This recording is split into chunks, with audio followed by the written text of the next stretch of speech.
रोशन नगर।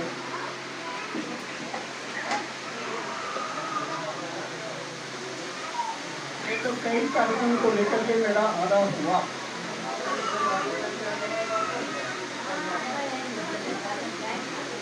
लेकिन आज इस गांव में,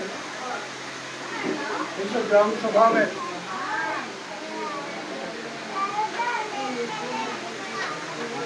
पहली बार स्वतंत्रता दिवस के अवसर पर आने का सौभाग्य प्राप्त हुआ। इसके लिए मैं आप सभी का आभारी हूँ।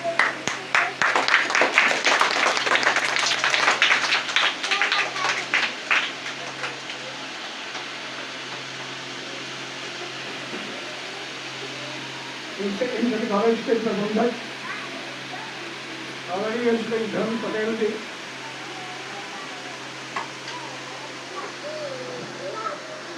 विद्यालय की अध्यापिकाएं, हमारे बेटियों सज्जनों, नौजवान बंधुओं, प्यारे बच्चों,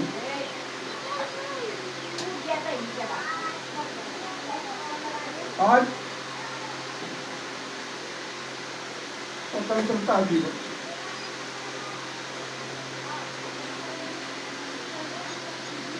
उन्नीस सौ 47 में देश आजाद हुआ और 79वां दिवस हम मना रहे हैं। भारत 78 साल का हो गया, 78 साल का बूढ़ा हो गया।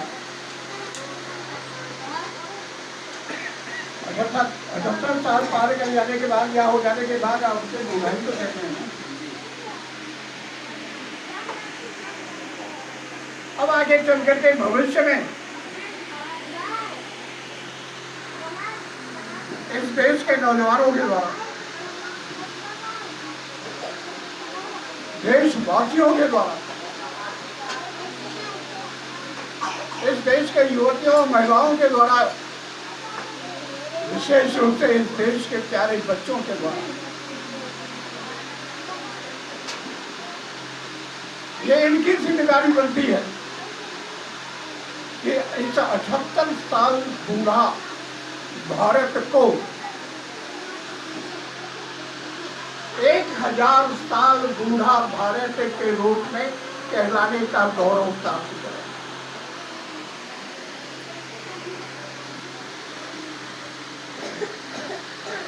ये वर्तमान में रहने वाले 140 करोड़, बल्कि 146 करोड़ हो गया,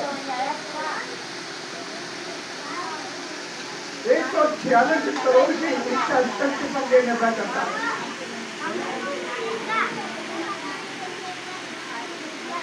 कि आने वाले समय में, आने वाले युग में भारत के अस्तित्व को पूरी दुनिया में कैसे हो, किस प्रकार की पहचान के साथ स्थापित करेंगे। बदलता हुआ भारत है, नया भारत है। प्यारे बच्चों, देश को स्वाधीनता दिलाने में इस देश के स्वतंत्रता संग्राम के सेनानियों ने बड़ा बलिदान दिया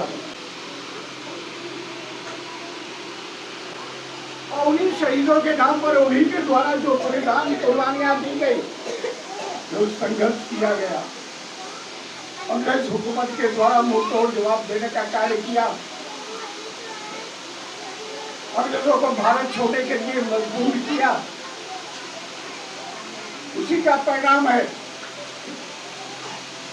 आज हम यहाँ पर बैठ करके बच्चों की किलकारियां देख रहे हैं। अध्यापिकाएं स्वतंत्र रूप से यहाँ पर पाठन का कार्य कर रही हैं। किसान निश्चित रूप से अपने घर से निकलता है, दूर दराज के खेतों में खेती किसानी करने के लिए जाता है। लोग यहाँ से निकलने के बाद निर्भीकता से शहर जाते हैं, दूर दराज के दूसरे जिलों में जाते हैं, प्रदेशों में जाते हैं, लौट करके आते हैं। पठन पाठन को लेकर के दूसरे जिलों दूसरे प्रदेशों में भी जाते रहते हैं। किसी प्रकार का भय नहीं होता है, किसी प्रकार की गुलामी का भय नहीं होता है। निश्चित और स्वतंत्र होकर के जाते हैं। ये देश विकास कर रहा है स्वतंत्र होकर, स्वतंत्र स्वतंत्र। स्वतंत्र का अर्थ मेरी सरकार, मेरी हुकूमत, मेरा देश, जिसे शहीदों ने स्थापित किया। आज ये हर प्रकार की आजादी जो हमारे सामने है, और निश्चिंत होकर के, निर्भीक होकर के, निर्भय होकर के हम अपनी कार्य पद्धति को बढ़ाते चले जा रहे हैं। अपने घर परिवार को, अपने समाज को, अपने देश को मजबूत करते चले आ रहे हैं। देश की अर्थव्यवस्था को चौथे स्थान पर पहुंचाने का कार्य किया पूरी दुनिया में। आजादी के साथ समय 427 विश्वविद्यालय हुआ करते थे। आज की तारीख में 1043 विश्वविद्यालय हो रहे हैं। इन सब के पीछे उन शहीदों का ही नाम है। अभी बात कर गई है शहीदों के चिताओं पर लगे थे हर बरस मेरे वतन पर मरने वालों का यही नामो निशान।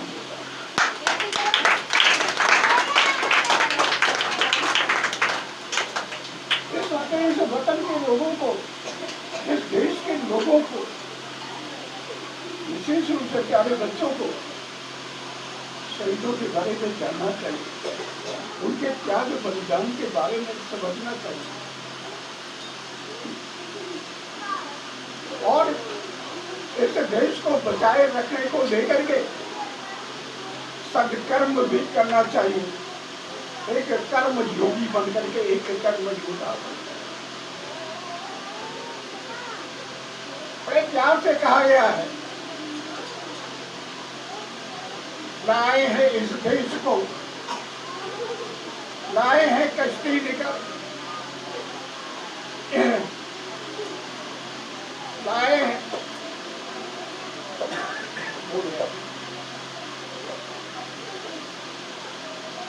इस नाते प्यारे बच्चों, अभी से आपको संकल्प लेना पड़ेगा कि इस देश को आजाद बनाए रखेंगे। आप ईमानदारी के साथ पढ़ाई करेंगे। यहाँ पर शिक्षा आने के बाद सेवार्थ के लिए जब आप निकलेंगे तो ये एक सुयोग्य युवा युवती बन करके आप निकलेंगे। अपने परिवार और समाज के निर्माण में आपका उनके कोटि का योगदान होगा। किसी भी योगदान से आप पीछे नहीं हटेंगे। प्रायः ये देखने को मिलता है घर के अभिभावकों के द्वारा भी और शिक्षण संस्थाओं के द्वारा फिर बच्चों में ये बात भर दी जाती है कि आप उच्च कोटि की शिक्षा प्राप्त करने के बाद, मेरिटोरियस हो जाने के बाद आप BA करने के उपरांत आपको नौकरी मिलेगी। नौकरी पाने और नौकरी मांगने की एक एक सतही अवधारणा लोगों में भर जाती है।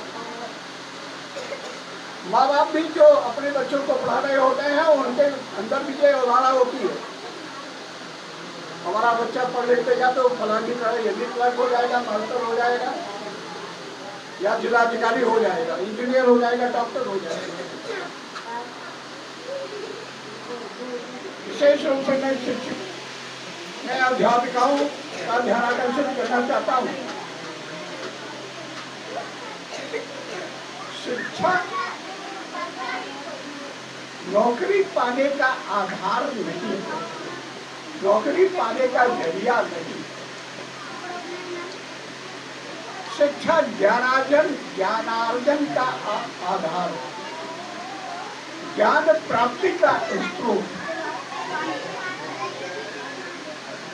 ज्ञानार्जन के द्वारा आंतरिक और बाह्य व्यक्तित्व के विकास के लिए एक प्रमुख स्तंभ है, एक प्रमुख स्रोत है।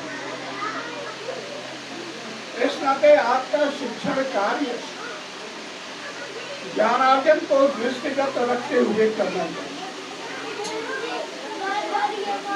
और बाकी अच्छी शिक्षा प्राप्त कर लेने के बाद,